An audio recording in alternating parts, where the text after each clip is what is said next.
Okay, we're going to talk about setting goals.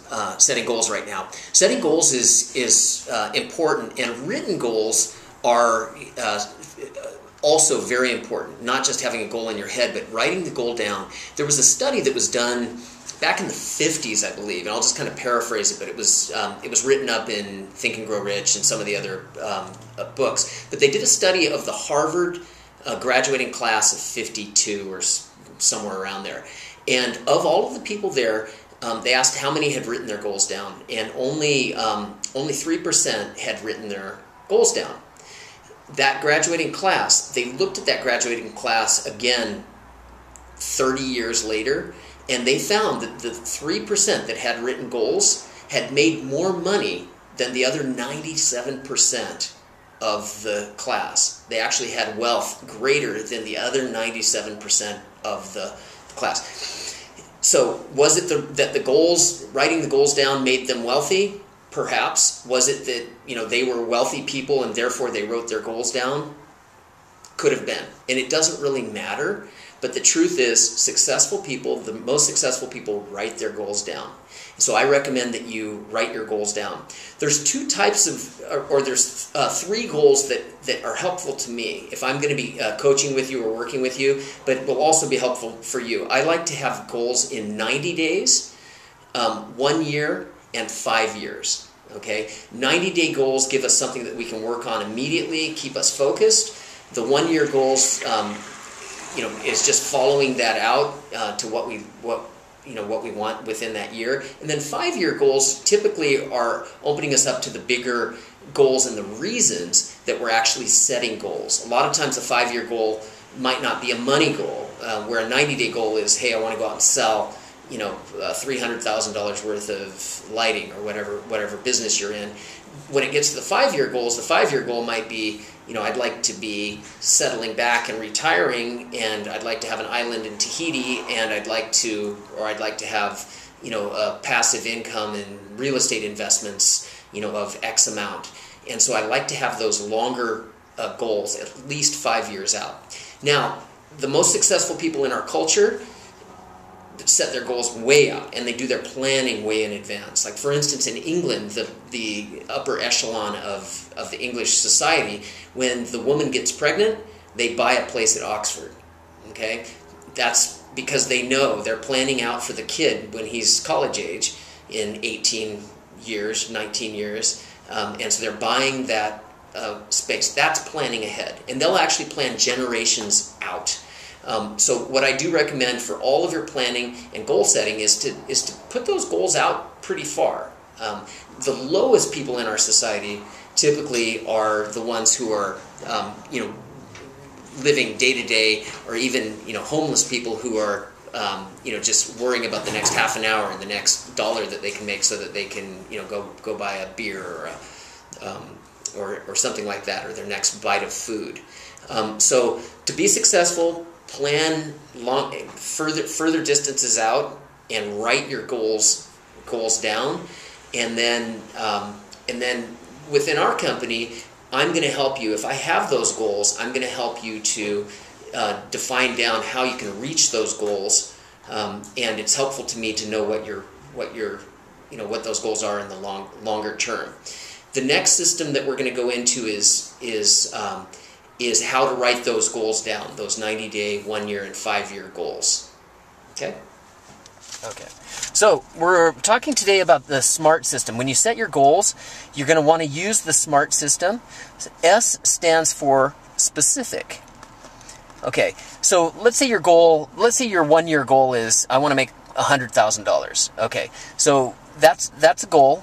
It's a little bit specific, but more specific would be, do you want to close $100,000? Do you want to cash checks for $100,000? How's that formed? So more specific than making $100,000, it would be make $100,000 before December 31st. Okay, and in cashed checks. Okay? So that's a lot more specific than just making $100,000. The next one is almost like specific, but it's measurable. Okay, so you want your goal to be measurable. If you make $100,000, will you know that? Yes, you could say that you closed $100,000 in deals, but what if one of your deals falls out, or a couple of them fall out, and you end up making less than $100,000?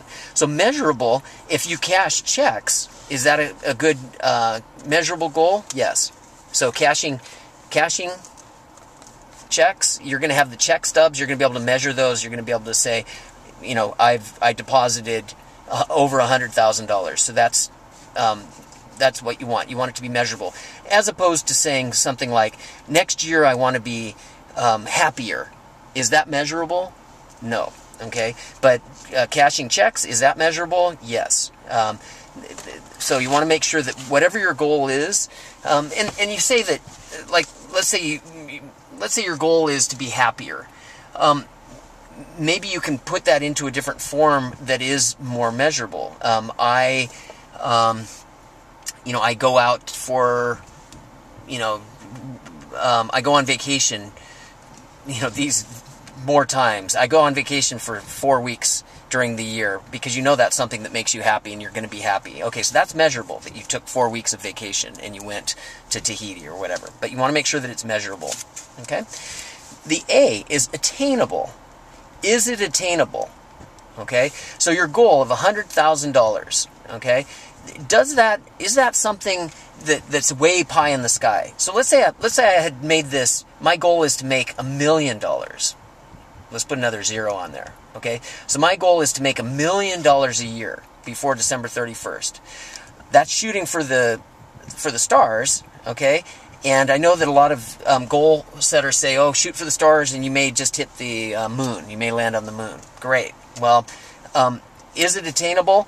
I say that it's not such a good idea to set your goals too high, because then you're going to be disappointed, by not hitting those goals. So you want to make sure that it's attainable. Then you want to, the R is risk. Okay, so basically we're putting your goal between attainable and risk. Now let's say I had set my goal at making $10,000 a year for the year, and I know that that's super low. Okay, but I know that I'm going to make it. So I'm saying, hey, I'm going to set my goal because it's going to be attainable. Well, that's great, but it's so low that it's not. There's no risk there. The $1 million goal may not be attainable. So basically, what you want to do is you want to set your goal somewhere between what's attainable and what's stretching you, to make it a risk. Okay, so you have to work for it and get there. Okay. And then the last one, this is my favorite, trackable. Okay, I don't know if trackable. So is it trackable? Okay, the way I like to look at it is your goal. Let's say your goal is to make $100,000 this year, right? And let's say $100,000 of cash checks is the top of the mountain, right? And you're down here, and so far you haven't cashed any checks. Okay, so here you are, and you start heading up the hill, right? And trackable means, okay, we have a check. Let's say you deposit a check for, $10,000 in January, and then in February you don't put any money in. Okay, so it's kind of like your track is off. You're off track.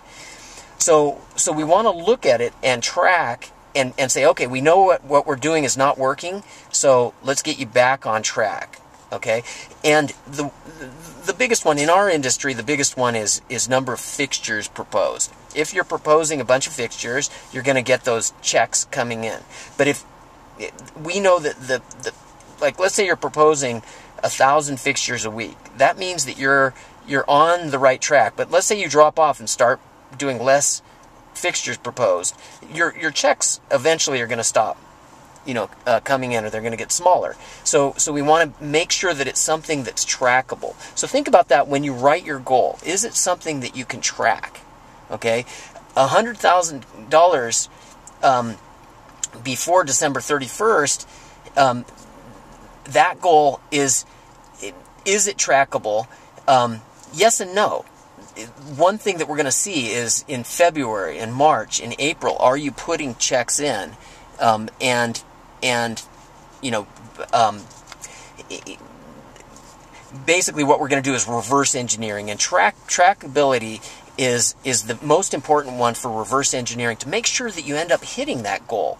We want you to hit your goals. If you can tell me what those goals are, and it's something that's trackable, let's say $100,000 in cash checks.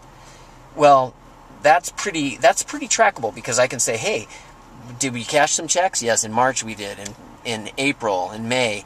And then if the checks start dropping off, we can go back and say, hey, what's going on? Where do we need to change your tracks to get you pointed in the right direction? Okay, so when you give me those goals, and again, I like 90-day, 1 year, and 5-year goals. And if you can give me those goals, scour them with the SMART system. Run whatever your 90-day goal is, make sure it's specific, measurable, attainable, risk, that it's attainable and it's putting you at some risk, and it's trackable. Okay, and if you do that, you're going to be a lot happier, because you're going to be able to. It's going to help you to reach those goals, and then come to me with those goals, and I can help you, and I can help you make them more specific and smarter as well. Okay, good luck in 2012 and beyond.